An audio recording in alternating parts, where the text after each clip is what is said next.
बुद्ध की रियल कहानी क्या है शायद किसी को नहीं पता। मैं जिस कहानी की बात कर रहा हूँ, मैथिली शरण गुप्त नाम के एक बड़े प्रसिद्ध कवि ने यशोधरा नाम की पुस्तक में वो कहानी लिखी है, भूमिका में जिक्र किया। बुद्ध बचपन से ही थोड़े से वैरागी किस्म के व्यक्ति थे। उनकी कुंडली देख के एक ज्योतिषी ने बताया भी था। माता पिता बहुत परेशान थे। शुद्धोधन उनके पिता का नाम था।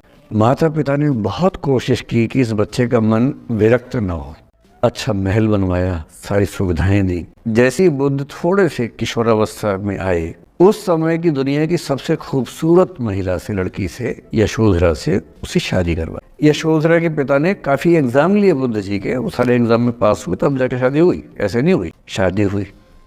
तो बुद्ध भी ठीक था, रमे रहे उस जीवन में। बेटा हुआ उनका राहुल।